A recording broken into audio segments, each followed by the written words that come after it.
Welcome. I think this is the third webinar we're having in the community.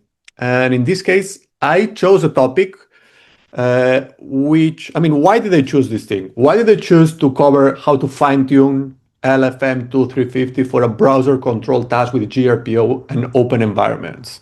Okay, this is like a very long title, but what I'm seeing in the market or in the open source community is a trend towards multimodal models, which are not just overfitting on benchmarks, because so far LMs are getting really strong, release after release, but it's always this kind of abstract benchmarks.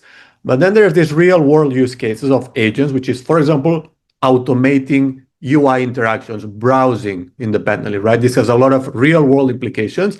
And the technical question is, how do you train, or how do you fine tune a language model to be good exactly at that, right? At following precise orders, at navigating complex environments like web pages, clicking, completing forms, submitting, automating a lot of work, which at the moment is only doable by humans, right? So it's a really powerful topic. There's been a lot of releases lately. I don't know if you're on Twitter, but there's been a lot of browser control kind of models. Most of the models that I've seen on the net are really large models, which means they cannot be deployed on device. So they work on remote servers that they connect to the device, which is not really privacy preserving. So it's not something I'm really a fan of. And in this case, we're going to go with a small model. So the idea is, can we create a small model that is good at browsing that you can run on device? And this means that it's private. It means that you can automate your stuff without having to share your data with someone else. Not bad. Okay, so this is a little bit the rationale. Why did I pick this topic? Yes, so let's start. So what's the agenda for today? First of all, I want to briefly define what is browser control so that we are all on the same page, and then present some real world use cases. So why is this thing relevant? This is not just one more benchmark. This is an actual problem that makes sense solving. And then the second point is reinforcement learning. And before we enter into the, let's say, technicalities, I want to briefly explain why do you need reinforcement learning here. And I'm saying this because reinforcement learning is not it's a very powerful tool, but it's not a very easy tool to use. Okay, so it has a lot of potential, but then when you start running experiments with reinforcement learning training, you see that there are so many things that can go wrong that you actually, it's sometimes really frustrating. So why do we need to use this powerful? Why do we need to resort to the reinforcement learning GAN? Okay, so this is what we're going to cover. And then I'm going to briefly describe what are the three building blocks of our RL training framework. This is not just for our training framework, this is in general. So what are the building blocks when you want to train a model using reinforcement learning? These are the environment that you use to train the model, which defines the task you want to solve. The algorithm, which is responsible to basically optimize. So this is the optimizer of the system. We're gonna use GRPO. And then the policy. The policy is the function. They call it used to be called policy in the old reinforcement learning world. Now, when you use reinforcement learning for language models, the policy is actually the language model, which basically, given the current state of the environment, in other words, the current website that you see and the goal you need to accomplish, like click on that button, what's the output the language model generates? So this is the policy. We're going to use LFM 2350. And why did I pick this model? Well, first of all, because it's a small model and it's a strong model. Okay, so obviously, if you can do browser control with a smaller model, this really simplifies your deployment later on. Apart from the fact that it accelerates your training, so you train faster and you can deploy in many more devices. So it's like a win-win. So I'm going to show you a little bit the architecture, and then I'm going to dive into the code. Okay, and I want to give all this context because when you understand what you're doing, the code becomes trivial. When you don't understand how these little pieces, these blocks talk to each other, the code is super cryptic. Okay, so this is why I wanted to give all this context before we get into the code. And by the way, all the code, I'm going to share the link after. It's on the cookbook, on the Liquid AI cookbook. It's not yet on the main branch. It's on a feature branch. I'm going to share the link, which I'm going to merge next week. Okay, so let's start. So what is browser control? And here I click the link. Let me click here so you see an example. It doesn't work. Let me find the example for you. For example, I think it's called browser M GitHub. I think this is this project. Browser use, sorry, browser use. This is the project. La la la. So browser use basically is an API to interact programmatically with browsers. And here they provide a demo, which I really liked it. Like for example, grocery shopping. Look at this video. So I think this explains really well what's the promise of browser automation. You define here, let me play it. Play it. Here it is. So you say, search for those items on Instacart at the nearest store and look at what the model is able to do. It's basically asking you for a little bit of clarification. And then basically it spins up autonomously a session with your browser and it does everything. So it navigates, it finds, it scrolls, it clicks, it orders, it completes everything for you. You just provide a precise command and the model takes control, right? This is the kind of agentic systems that really automate stuff, okay? That go beyond benchmarks and actually produce real automatization. Okay, so I'm going to stop the example. You see the point. You see this is in a nutshell what browser automation can deliver. Okay, so if you want to look at more schematically, what's happening behind the scenes? Basically, there is a model, a language model, which takes as inputs two things. In this case, let me start with this one. A model that takes as input the current state of the environment, which is the current website you're navigating, and the instruction. So in this case, you get essentially the HTML code of the website and the instruction, click the button. And the model with these two inputs should be able to output the correct action, which in this case should be click on element 13. Because if you look at the HTML code, the button has an element ID, button ID of 13, okay? So this is the kind of one step that your model needs to be really good at. Now, this is a text-to-text kind of setup, but this can also go multimodal. So for example, if you have a vision language model like LFM2 VL450, instead of providing basically the HTML, so the text representation of the website, sometimes maybe you might be doing automation on an Android device where you don't have the code of what you're seeing on the screen, but you see the screen, right? So you get this input, not an HTML code of what you're seeing on the screen, but the actual screenshot, an image. So in this case, you input an image and an instruction, the same one, click the button, and the model should be able, when it's after being trained, to output the correct decision. So this is kind of function calling with multimodal inputs. This is a problem which is super related, okay? Just a small bracket. This, I think, is what most companies are going to be working on next year. Okay, so multimodal models, which are good at function calling. I think this is a real killer, and this is where we're going. Okay, so all these things that we're talking about today are super related to that. Okay, so how does it work? So you ingest the screenshot, the text instruction, you output the action. Super simple. Now, this is all very nice, but what about the real world use cases? And as I said, this is a super powerful technology. So it has both good use cases and, let me be honest with you, it has also super bad use cases. And I think it's good.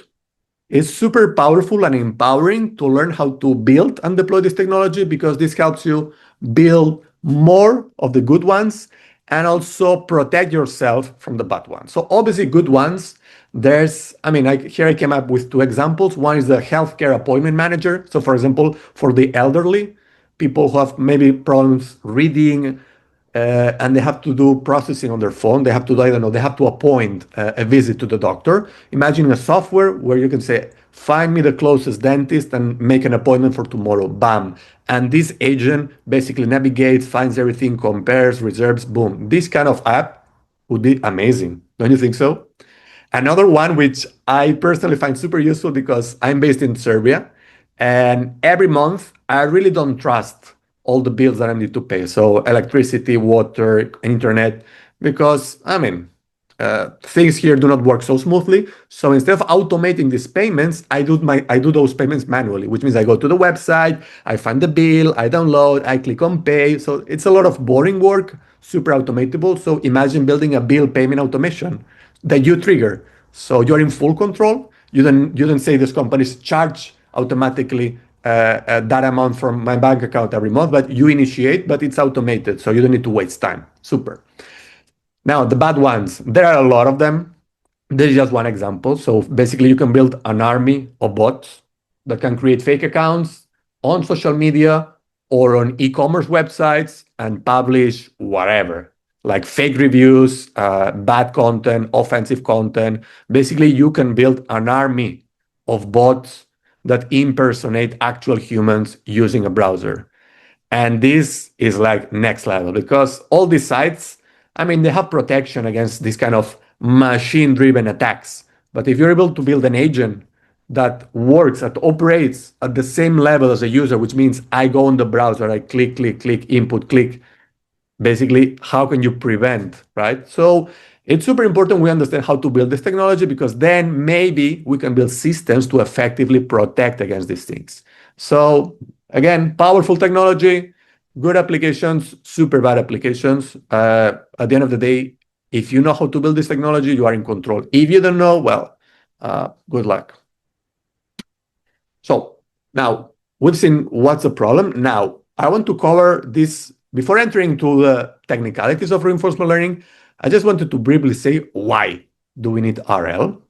And yesterday I was actually watching a video of Andrej Karpathy. Probably you know him. He's super famous in the deep learning AI world. He used to be at Tesla for years at OpenAI. Now I think he's doing his own thing. And I watched an interview, a podcast in which he talked a few weeks ago, and he mentioned reinforcement learning. So let me play the video. It's like 5 minutes, but I think it describes really well what many people think about reinforcement learning. So let me go here. People keep maybe trying to. Reinforcement learning is terrible. Let me start from the beginning. So I'm gonna put it like this so you see.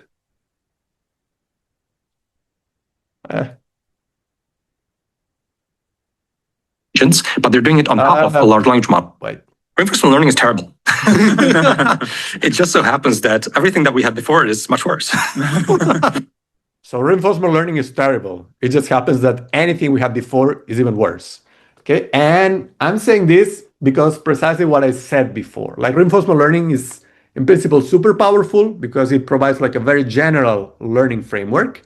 But when you actually use it, there are so many things that in practice can go wrong that it requires a lot of care and love to make it work, sometimes too much, and sometimes you even give up before you see results. So reinforcement learning is super powerful, but it's not so easy. So when I'm saying, let's use reinforcement learning for browser control, the next obvious question is like, do we really need it, Pau?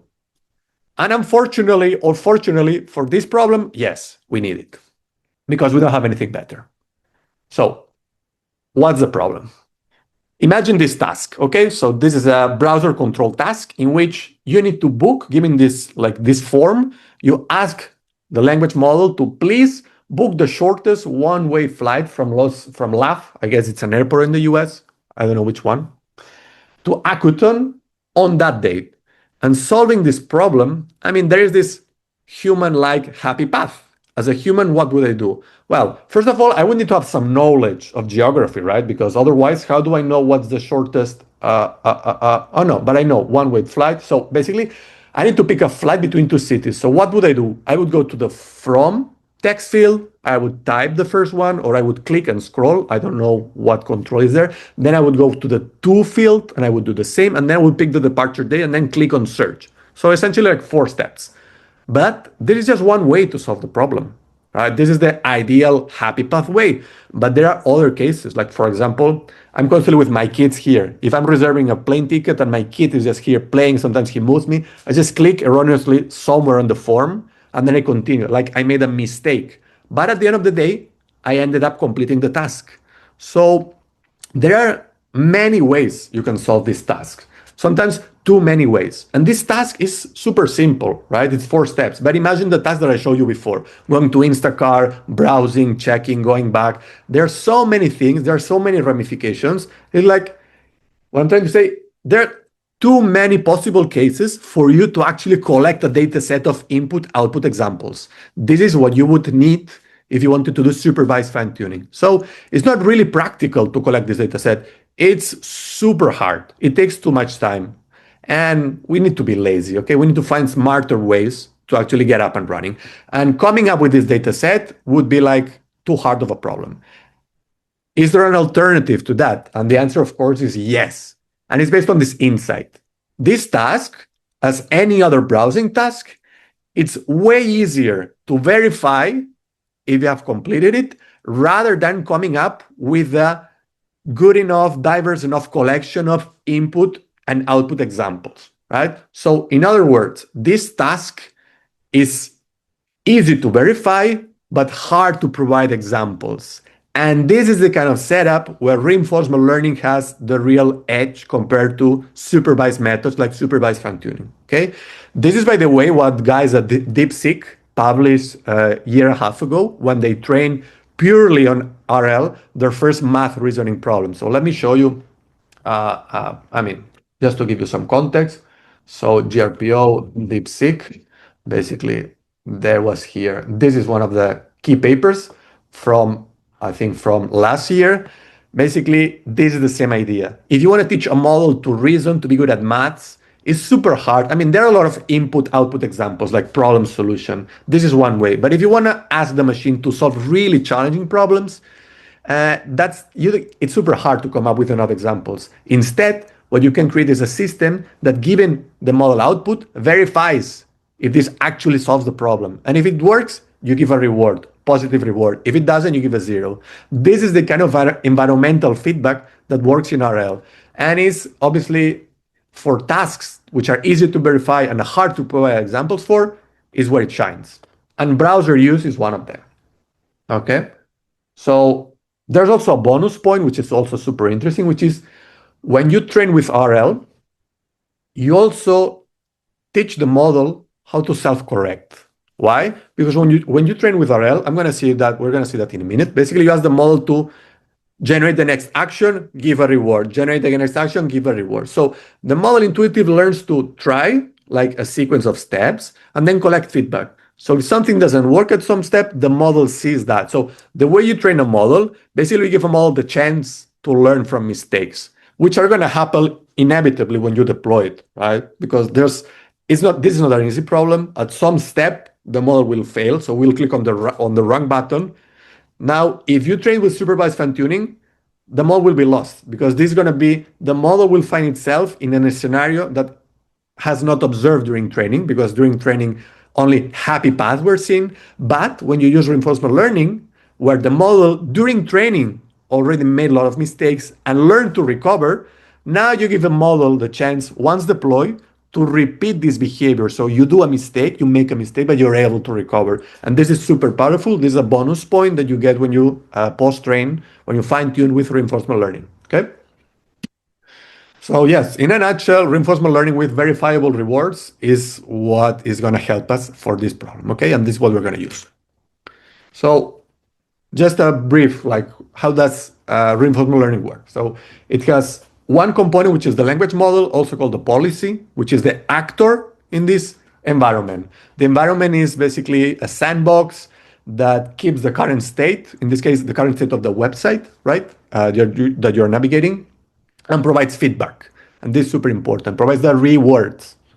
So the language model, typically given the instruction, observes the current state, which is, for example, the HTML code of the website, and then based on this, generates a text completion, an output, an action. Okay, you call it however you want, right? This action is sent to the environment, and then the environment provides feedback.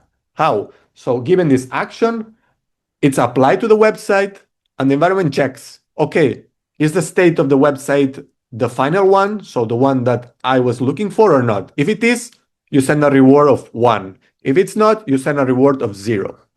Right? So in this case, the model outputted the correct action and this thing worked. This was like a happy path example, right? But obviously, especially when you start training the model in the first iterations, there's no happy path. The model is really bad, okay? It needs some time to learn. So you find yourself in the not so happy path cases. How do these things work? Well, the same. Basically, you start your interaction with the environment by getting the initial observation, the HTML of the website. Then you generate an action. In this case, the action it generated is not the correct one because it's basically hallucinating the format of the output. So it's not saying ID 13, but saying button 13, which is close.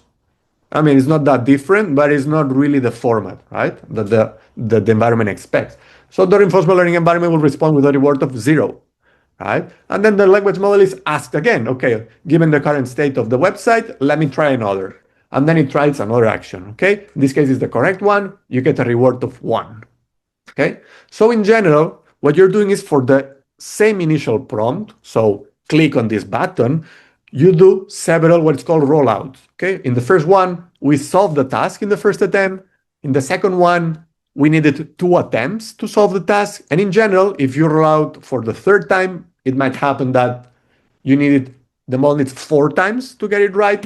And sometimes, obviously, at the beginning of your training, when the model is really bad at the task, you will find yourself in situations where the model does not even solve the task. Okay, and the rewards are super sparse. You only get a reward when you solve it. Otherwise, you just get 0, 0, 0, and 0. So in this case, the fourth trajectory would get a total reward of 0. 0 times 4 is 0. Okay, so the magic and the power of reinforcement learning is that reinforcement learning algorithms, for example, GRPO, are able to provide a valid training signal to the model based on this sparse reward. So I'm not gonna get into the technicalities of how does the optimizer in a reinforcement learning problem work. But in general, how these things work is there is a loss function which is computed based on the rewards that you generate with a batch of trajectories. And there are some mathematical formulas that basically give you a relationship of given these rewards, given what you have observed, how should you modify the model parameters, so the language model parameters, to increase the chances of next time you run it, higher the chances to get higher rewards and lower the chances of getting lower rewards. So you are optimizing the performance of the model, okay? GRPO is like year and a half old. It's not a completely radically different algorithm. So GRPO is based on a previous generation of algorithms developed, I think, at OpenAI around 2016. One of them was proximal policy optimization. That was a very useful, powerful on-policy algorithm used to solve games and to solve like less complex tasks. But the problem of proximal policy optimization is that it requires 2 models. One is the policy model, which would be the language model, and then it requires a second model that would mean a second language model that computes what is called a value function. Okay, this theoretically helps the model have a less bias. So basically, it improves the quality. It makes sure that your model is actually gearing towards the right solution, but it has an obvious complication, which is you need to store 2 models in memory. And when models were not as large as they are today, like 10 years ago in 2016, when these guys at OpenAI were using it, that was not really a huge concern, having to store 2 copies of the model in memory. But now that models are, I mean, this is a 300 million model, but this is a very small language model. It's super expensive. It basically doesn't pay off to have 2 models. So the guys at DeepSeek found a way of removing the second model that computes the value function. So there is no longer a second model to compute the value function. Instead, they use the group level rewards, this is what's called group relative policy optimization, to estimate this value function and compute the loss and optimize the model parameters, okay? So guys at DeepSeek were doing reinforcement learning on models which had like hundreds of billion parameters. So basically cutting that in half really speed up and help them get to results way faster, which is what you want, right? So I'm not getting into the technicalities of GRPO, but this is the intuition, okay? It's a next generation of PPO. It's like a poor man's approximations to proximal policy optimization, but it works. And this is what matters, because what I said with reinforcement learning, the problem of reinforcement learning is that there are not so many mathematical guarantees that these algorithms work. Okay, so reinforcement learning algorithms require super complex optimization, which are not differentiable. So this is not backpropagation. Supervised fine-tuning is basically backpropagation, is standard deep learning. Reinforcement learning, basically, things are not differentiable and you need to optimize them. It gets really tricky, okay? So it's super hard a priori to know if something will work or not. It's super hard to prove it. So the only way is you try it, and if it works, super. If it doesn't, you try something else. This is the beauty and also the not so nice thing of reinforcement learning. It's super experimental and sometimes it doesn't work and you don't know why, and you just need to move on. Okay, so just stepping back a little bit, what are the components of the system we're gonna train? We're gonna have three components. Okay, we're gonna have the GRPO trainer. This is gonna be the RL algorithm. So I'm gonna use the Hugging Face implementation. It's in the TRL library. Then the second element is the language model, the policy, which in our case is gonna be Liquids AI LFM23, 300 million parameters. And then the environment. So I'm gonna show you what's the environment we're gonna use. Okay. So, and how is this thing gonna play? So the trainer, the GRPO trainer, is gonna be the orchestrator of all these things. And it's gonna start by saying, hey, language model, please, for this prompt, interact with the environment 4 times, and each time do a maximum of 10 steps. Okay, so 4 trajectories, and the maximum length of each of these trajectories needs to be 10.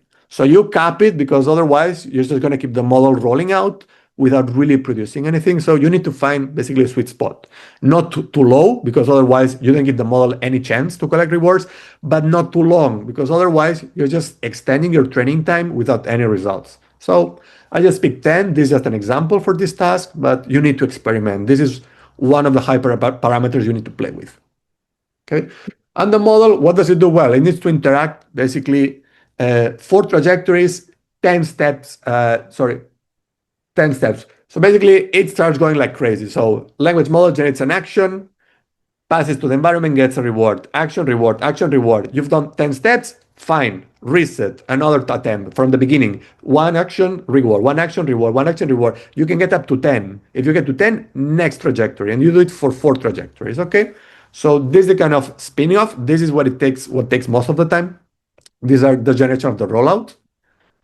And then once all these 4 episodes are done, the rewards of each of these episodes are collected, and then the implementation of the trainer, the implementation of GRPO, basically implements the loss function, basically transmit this into the model parameters and adjust them, okay? And basically you create a new version of your model which has slightly adjusted parameters, okay? So this is your first step in the training. So you do all these rollouts, collect rewards, adjust model parameters, and now what do? Well, you just repeat it.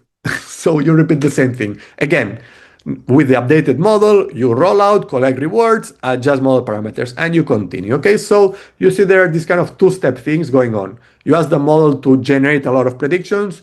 You ask the environment to provide rewards. And these rewards, as I said, are really sparse. You don't get positive rewards too often. You get positive rewards sometimes. This is, and the harder the task is, the rarer it is to get positive rewards. Okay, so if you're solving an easy task, you're gonna get rewards right away, and this is valid signal for training. If the task is super hard and you just get 0 as a reward, if you get a 0, it's impossible to get good feedback. It's impossible to learn. So it doesn't matter how good the algorithm is, it won't learn. And there is someone ringing on the door, but as I'm not expecting anyone, I'm gonna stay here. Okay, so this is the basically how the whole thing works. Okay, now how to implement this? And now it's just, I'm getting really into the implementation that I'm gonna show you in the code. Oh my God, just give me a second, guys, because someone is really bothering. 1 second.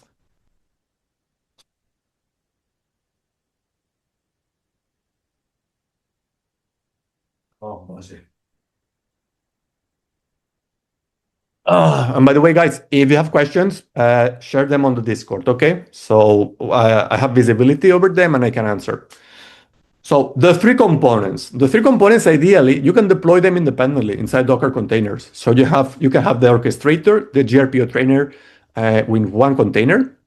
You can have the language model in another container, and then the environment in another container. And why am I doing this? I'm doing this because, for example, if you observe the language model, I'm putting it inside a box which has VLLM. What is VLLM? Let me show you here. VLLM. VLLM is a blah, blah, blah, high throughput, where it was that, is a fast and easy library for LLM inference and serving. Why do you need VLLM here? Well, you need it because, as you've seen, we're going to ask the model to generate a lot of predictions. Okay, so, oh my God, in a second.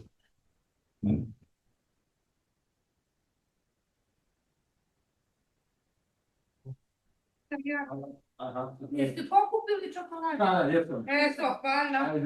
Github, fala. Menino. Oh my God. There's a problem when you're home alone. So VLLM, why do we need VLLM? We need it because, look, we're going to ask the model during training to generate a lot of predictions, a lot of rollouts. So you better find a fast way to do that. And the thing is that even if you're implementing the GRPO trainer with Python and using a transformers library, you should not use the transformers library to generate model predictions here. You should use something that works faster, that can work in batches. And this is where we're going to use VLLM. Okay, so VLLM is this serving layer you use during training to accelerate training, to generate the rollouts as fast as possible. Otherwise, you're going to wait for ages. So this is one of the components, super. And then the third component, the environment, I'm going to show you the library we're going to use. We're going to use something called OpenEnv, which is an open source project that I think Meta and PyTorch initiated, and they have a lot of support from Hugging Face that provides basically these environment boxes as Docker containers that you can deploy wherever you need them. So either locally on a Kubernetes cluster, if they're working in a company using Kubernetes, or also you can also deploy them as Hugging Face spaces. And this is what I'm going to show you. Okay, so you have the container running wherever you can run it, wherever you want to run it, and you can interact with the environment through HTTP. Okay, so standard protocols for communication between applications that talk basically different languages, but HTTP. Now, this is the, let's say, the most, let's say, decoupled setup. But what I'm going to use a simplification. So the GRPO trainer and the language model are two components that you need to run them in CUDA devices. Okay, so the training part, you really need an NVIDIA GPU and CUDA because this is the only way to make this thing work. And for VLLM, I mean, you could use also AMD acceleration, but NVIDIA still dominates. So in those two boxes, you need really a GPU. Okay, for the environment, you don't need a GPU. A CPU is fine. So I wanted to save a little bit on costs. So you know what I'm going to do? Instead of having two boxes where I have the GRPO trainer and the language model with VLLM, I'm going to put everything in one box. Okay, so I'm going to run inside the same GPU. I'm going to use what is called the VLLM mode collocate to have both things running there. So both the GRPO trainer, which is doing the backward propagation and adjusting parameters, and also the VLLM part, which is basically serving the model, running inference. These two things are going to run in the same box. And then for the OpenEnv environment, I'm going to use a Hugging Face space, as I said. So yes, open environment. Let me click here so I show you what it is. So it's an open source project that basically offers a standardized way to access a lot of environments. So if you go here to environments, EMS, here you can see a lot of them. Okay, so the one we're going to use is the browser gym environment here. And here basically there's the documentation.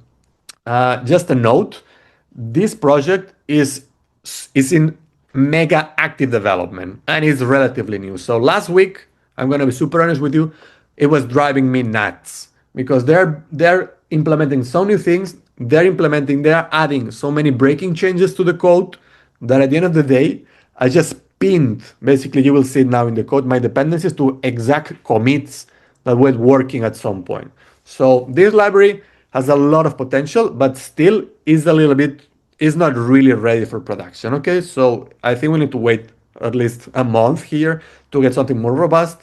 So at the moment it's great for experimentation, but be careful if you plan to deploy it because they are adding a lot of breaking changes. So if you deploy on a more critical environment to do more serious stuff, please pin the dependencies. I'm going to show you in a second. Okay. So let me go back. So here we are. Yes, finally, let's go to the code. Okay, I've been talking for half an hour. So let me show you the code. So here I pasted the link. As I said, you can find this thing on the browser control branch of the cookbook. So I'm going to paste it now so maybe you can see the code. Code for this session. I'm going to send a message here. Yes, on Discord. So you have it there. Okay, so let me go to the code. So here I already opened it. So this is blah, blah, blah. This is this project. Let me just, a lot of windows. I'm great at opening windows. I'm not so great at closing them. Oh boy. I'm a window closer procrastinator. Yes. Okay. So a lot of projects here. Not the auto transcription. Browser control. This is the one we need. Okay. So let me show you the code. Let me increment the size. So, I mean, there's a README here that explains everything, but let me just walk you through. So if you go to the make file, you will see the entry points. So I have an entry point to fine tune. So make fine tune is going to run basically the fine tuning script. Let me go step by step. So first of all, UV. I mean, if you don't know what UV is, I don't know what you're doing with your life. Jokes aside, UV is, I mean, it's the best way at the moment, and I think that's it when it comes to packaging and running Python code. So packaging Python code was a nightmare for years, and I still don't know why. And the guys from Astral built UV. It's a tool basically solve all of these problems. And I'm really surprised that no one wrote this tool 5 years ago at least, but here we are. So UV run. So for example, all the dependencies of the UV project are specified in the PyProject file, so you can see them here. And if you want basically to recreate the code to run it, the first step when you cd into the environment, so let me do, you can do UV sync. UV sync basically installs all the dependencies. I already installed them, so basically it runs super fast. It did not install anything. Everything was already installed, so no problem. Now when I need to run the script, basically I do UV run, and then the script I want to run. So next thing, modal. What is modal here? As I said, we need to run the GRPO trainer and the VLLM on a GPU with NVIDIA. And for example, I don't have one at home. I'm using a MacBook, right? MacBooks have GPUs, but they're based on another hardware, which is not really compatible. So again, if you don't have NVIDIA at home, you need to find a way to get one. Now, there are different ways to get access to NVIDIA GPUs, okay? You can go to places like RunPod or Vast and rent a machine for 1 hour and then switch it off. There's another way, which I think is way more ergonomic and convenient, which is using a serverless GPU. So Modal is a service that helps you access GPUs and you pay them for the second, okay? So Modal, I mean, I think it's one of the tools that I really like using. So Modal basically provides serverless cloud compute. So in particular, you can get GPUs that you need to run your scripts, that you run the script, it goes on a GPU, it executes. Once it's done, it shuts down the GPU. So you pay per second. And this is super convenient. First of all, because you don't need to worry about setting up Docker images, pushing Docker images, spinning up the virtual machine, like all these kind of piping things, you don't need to do it. So it's really developer friendly, and this is the whole point. So by doing UV run modal run, now you pass the script you want to run. Okay, so we're gonna run the script using serverless GPUs on modal, and this is the script, and this is the parameter. So let me go to the script. This is fine tune. So source fine tune. This is the entry point. So if you scroll down, blah blah blah. Okay, Pau, you will find the app.local entry point. So this is the entry point of the script when you run it using modal run. Okay, so first of all, it accepts a parameter, which is a config file. I strongly recommend when you do fine tuning, either with reinforcement learning or supervised fine tuning, that you separate your configuration parameters from the logic of your code. In other words, do not hard code the parameters on the code. And I'm saying this because 99% of Colab notebooks and Jupyter notebooks that you will see posted like, okay, this is an example of doing fine tuning. You get them and they're a mess. Like they are like, everything is hard coded, parameters are there. If you want to build a reliable system that, for example, retrains this thing on a schedule, like if you want to move to a more like LLM ops kind of setup where you build reproducible stuff that you can play with confidence, you need to decouple these things. So what I usually do is I create a folder, a directory called configs, and there I define, using YAML files, which is a very simple syntax, the parameters I want to use. Like for example, these are the configuration parameters that I'm going to use to fine-tune LFM2350. So you can see I add a seed for reproducibility. I pass the model name, the max sequence length. So basically, just by changing this name and speeding up the training, I'm going to experiment with a different model. So it gives you a very easy way to actually try stuff. Okay, the system prompt, blah blah blah. So all the kind of parameters that are not really critical, they're not like the logic, but a particular scenario want to test, they go to the config. Okay, and this config is what I'm passing in this first parameter. Okay, so given the file name, it loads the configuration, and then it kicks off the fine-tune. So let me go to the fine-tune function. The fine-tune function, before it, you will see it has this decorator. This decorator is basically the magic that makes sure that this function runs on serverless GPUs on modal. So app.function, app, if you scroll up is here, is a modal app function, a modal app, sorry. Basically creates the app.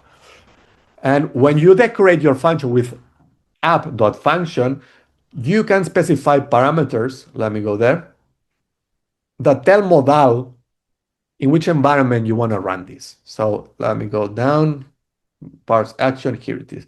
So first of all, you specify the image. This is Docker image. So you have full control over the environment where you're running this thing. And this is super important because different models, different kind of tasks require different kind of setup. So for example, this one, let me open here on the side. Open to the side. Here on the right, I open this modal infra, and here you'll find the function here on the right that defines my Docker image. So defining a Docker image using Python code. This one that I really like from Modal. So you don't need, everything stays in the Python world. You can use Python to define everything you need to run the script, infrastructure and the actual script. So to create, basically you start as usual. This is like writing a Docker file, but in Python. So you start with a base image. In this case, it's a Debian Slim. You install Git because we're going to need it.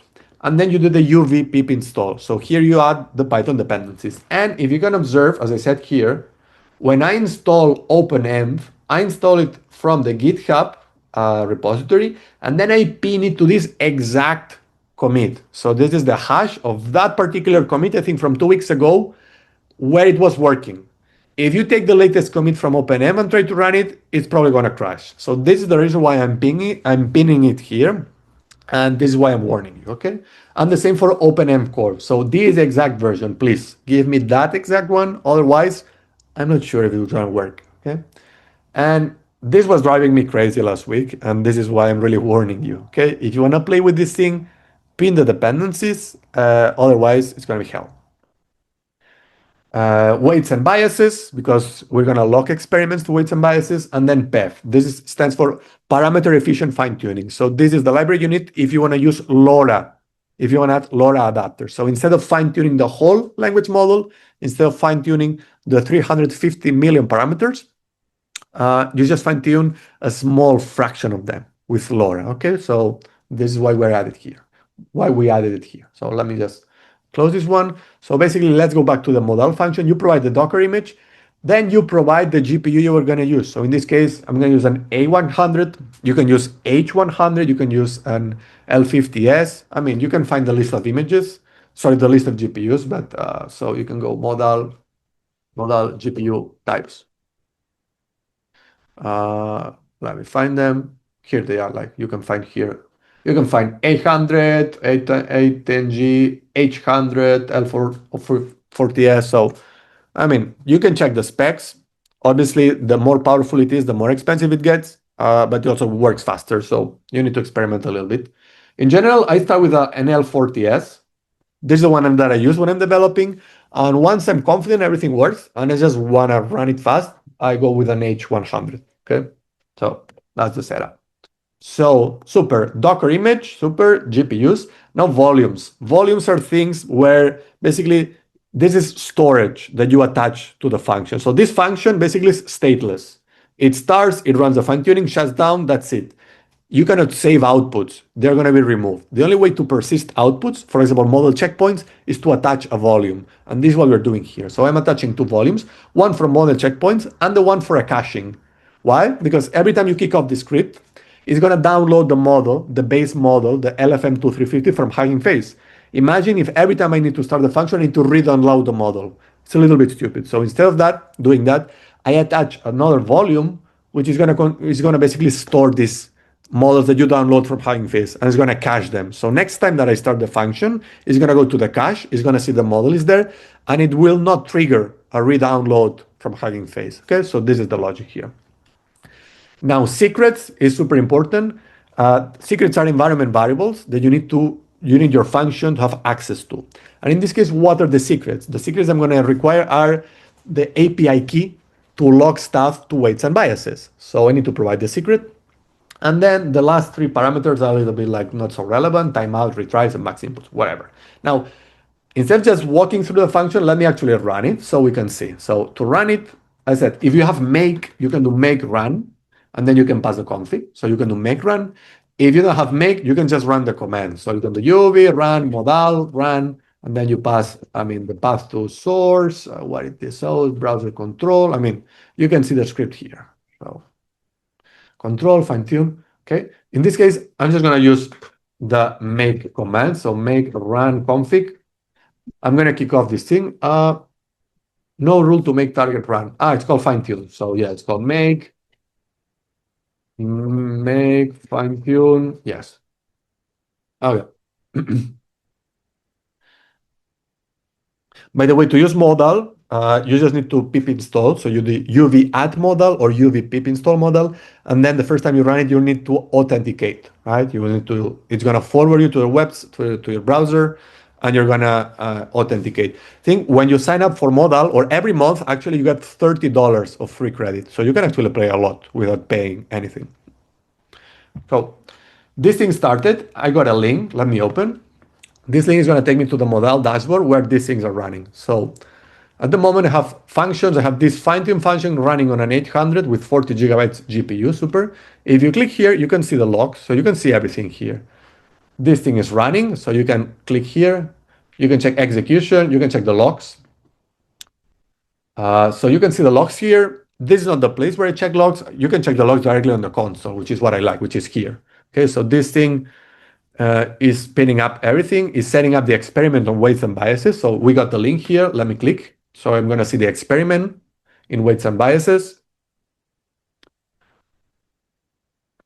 Okay, so far, there is nothing being logged here. Look at this. There's an active run. These are some previous runs. I'm going to hide everything. Make all hidden. I'm just going to open. I'm going to make this one visible. Okay, so the last one is visible. And let me see. This is loading.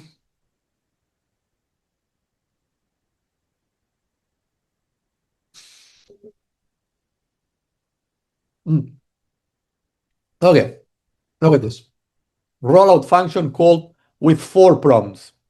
Where is this 4 coming from? When you go to the config for the LM350, one of the parameters is basically the number of rollouts per input prompt. So the number of generations is 4. Okay, so I'm saying for every input prompt, ask the model to generate basically 4 trajectories, right? So 4 episodes. This is how it used to be called in the old world of reinforcement learning. Okay. So these are part of the VLLM inference parameters. There's also the max steps. I'm saying 10 steps. So in this case, for example, the model starts interacting, and you can see that the task we are solving here, I did not explain that well, is a click task. It's super simple. So if you go to the config, you will see the browser gem environment. There is this one here. There is this space here. This is the OpenEnv environment, which is running on a Hugging Face space. Let me go to the Hugging Face space so you see what's going on. So if you go to the Hugging Face space, it's called Burton Show Browser Gym. Not this one. This one. Okay. So this is basically a Hugging Face space. A Hugging Face space is like a repo of code plus compute. So you can see the code running in action. Okay, so if you go to files, basically, you will see if you go to the Docker file. So as I said, OpenEnv environments are basically Docker containers. If you check the Docker file, you will see what's running in there. So if you check the Docker file, what we're using here, the environment we're using is called click test. Here it is. Okay. So we're going to use the mini world of bits, which is a benchmark for browser automation tasks. Let me show you. So mini whoop. Here it is. So mini world of bits is basically a collection of navigation tasks. You can see them here, right? And it has different ones, from easy ones to hard ones. In this example, I'm using an easy one to accelerate training. So if you go to viewing environment list, you will find one which is called click test. So click test, this is the task we want the reinforcement learning, we want the language model to learn. And this is a very simple task. We can actually play with it. So we go to start, and you can say, click the button. This is the instruction. So click the button. So what do you click? Done. I've solved it. Another one. A different variation because the button has moved. I say click. Mistake. Click. Super. Okay. So it's a very simple task. It's just a click task. You just need to know where to click. It's one step, but it basically it's complex enough to basically require all these instruments, all these blocks that I show you that we're doing here: the policy, the trainer, and the environment. Okay, so you can start, you can try, it fails. There's a timer here, so you can see I'm failing, I'm gonna fail the task. Okay, so last reward -1. So this is the environment we're solving here, okay? And this is the one you can see in the Docker file that runs this environment. Okay, so let me go here back. Let's see what's happening. So look at the rollout. So let me start from the beginning. So rollout with 4 prompts. Okay, this is the first one. Click the button, and in 2 steps, it solved it. So in the first step, it outputs something. It doesn't really solve. Second step, it solves. So in 2 steps, solved. Let me go to the second rollout. The second rollout, the first step, failed. Basically, and it got to 10 steps without basically solving the task. So in the second rollout, 0 rewards. Let me go to the third. So third prompt, and you can see step 1, bang on, click 13. That was the solution. Super. So in the third trajectory, super. And then the fourth, you can see it took 5 steps. And in the 5th step, it got the click 13 right. So you can see the different rollouts. Basically, the first one solved the task perfectly. Second rollout, disaster. Third rollout, after what? After 1 step, excellent. And then fourth rollout after 5 steps. So medium. Basically, you can see the different paths. Some paths were like great, some others were a disaster, others were like so-so. This is the kind of input that gets into the GRPO trainer to decide basically how to adjust parameters, okay?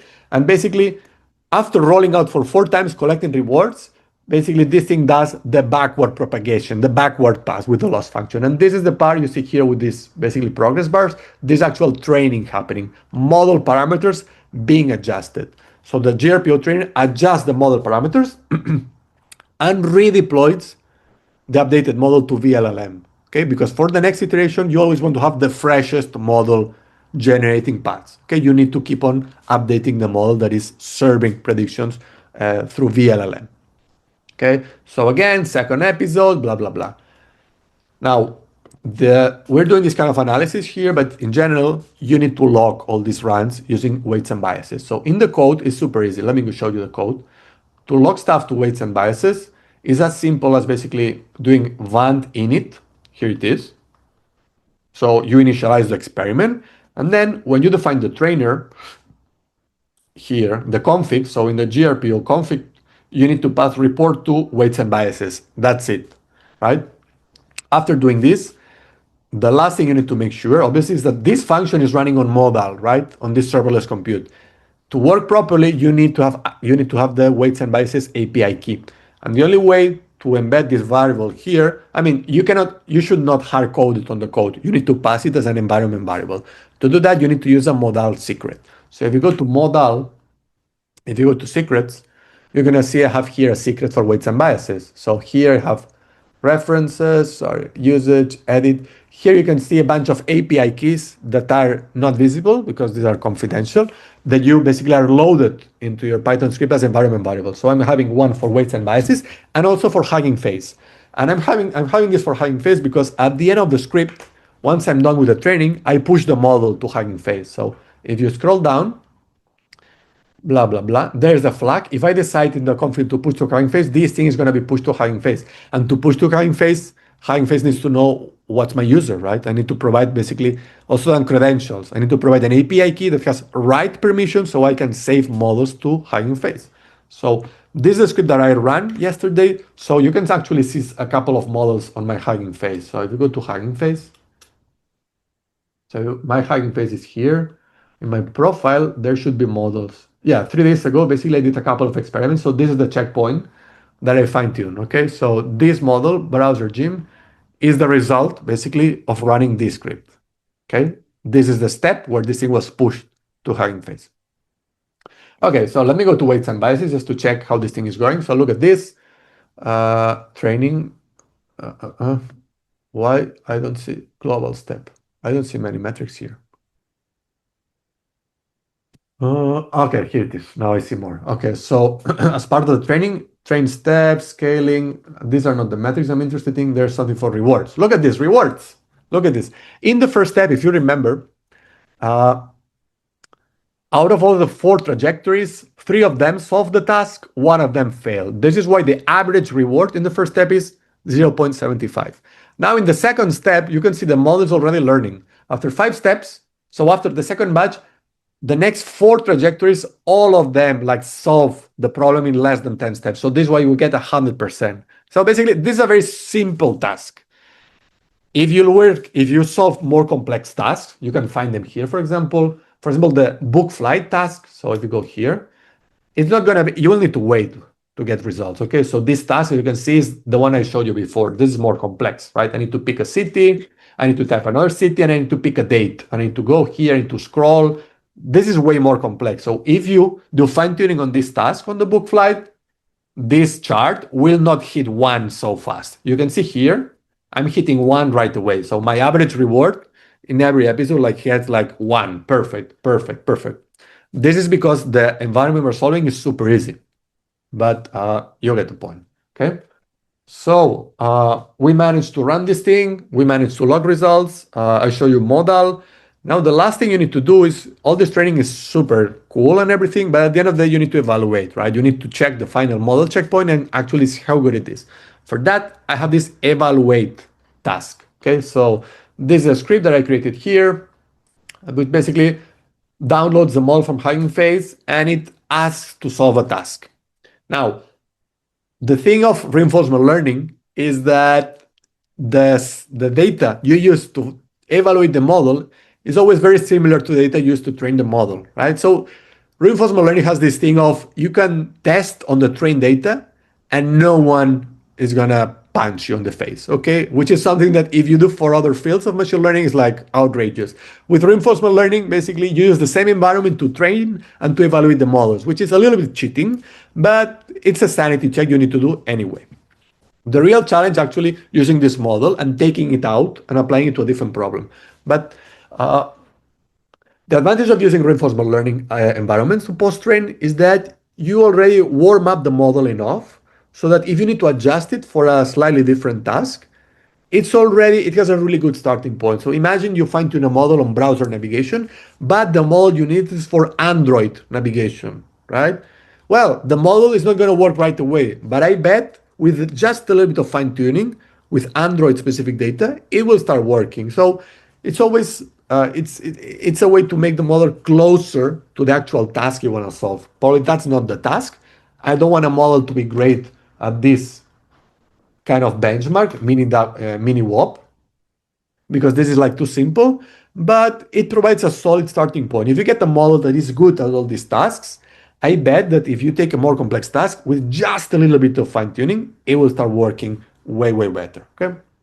So that's it, guys. It's been 1 hour. I'm running out of voice and I need to go and pick up my kid from kindergarten. So let me see if there are questions. Okay, I just see fire here. If you have questions, please share them on Discord. I'm gonna monitor that. I'm gonna check that on Monday. The code is here. I pasted the link. And look, I'm not gonna lie to you. That's it for today. Okay. I hope you learned something new. That's what I try to get at the end of each session. And also, if you have feedback, if you have problems, you have challenges, please Share them on Discord, okay? I want to make Discord a place where we all discuss, we learn, we share problems, and we just get better over time, okay? Life is a reinforcement learning problem. You are the policy. You need to optimize your parameters to maximize your future rewards. Boom. Okay, guys, it's been a pleasure. See you very soon.